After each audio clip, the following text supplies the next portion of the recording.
Balle vers Chevalier. C'est jouable. C'est jouable. Ouais, c'est en jeu. Chevalier.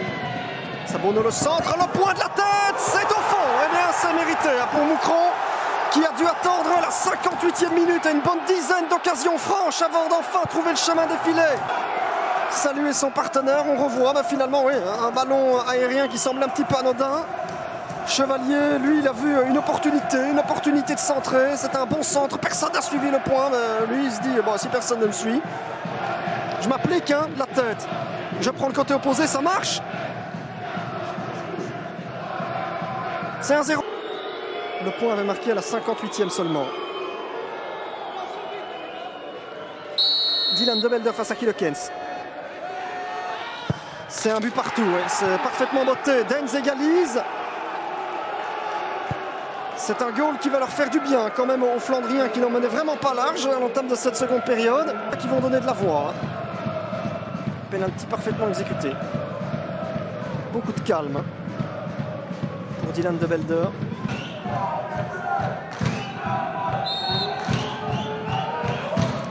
C'est parti. Oh, attention parce que ça part en arrière. Kilekens. Oh la gaffe. Oh la gaffe. Oh la gaffe de Kilekens. Et c'est Lennart Mertens qui marque. C'est terrible ça pour Moucron.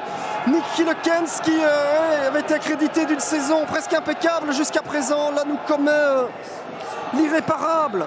Il va repartir d'ici avec la mise finalement sur un coup franc pas bien travaillé.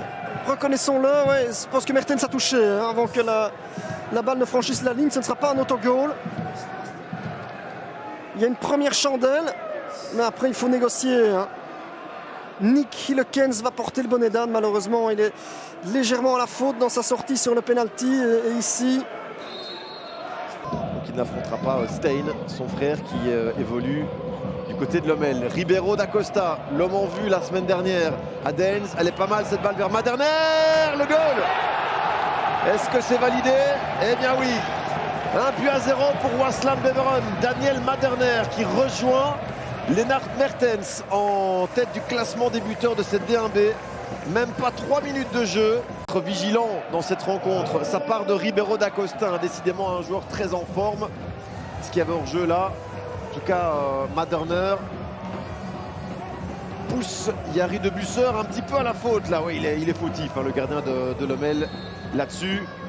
Il doit pouvoir s'imposer beaucoup plus facilement. Il faudra plutôt me l'expliquer alors à ce moment-là, mais passons.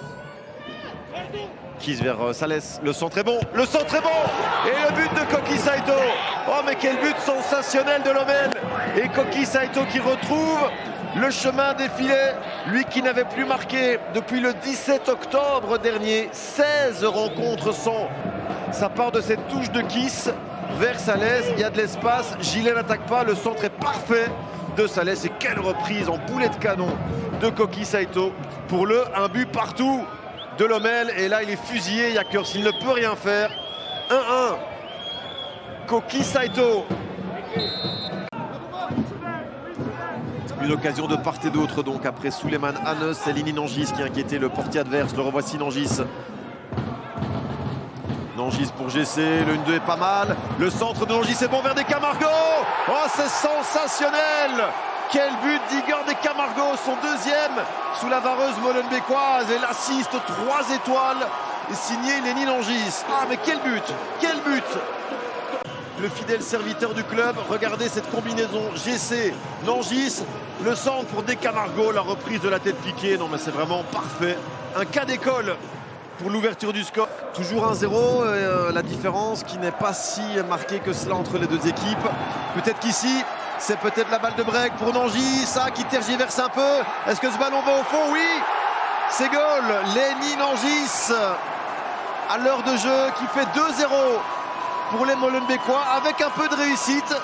C'est vrai, mais voilà Vincent Evrard et son staff rassurés désormais.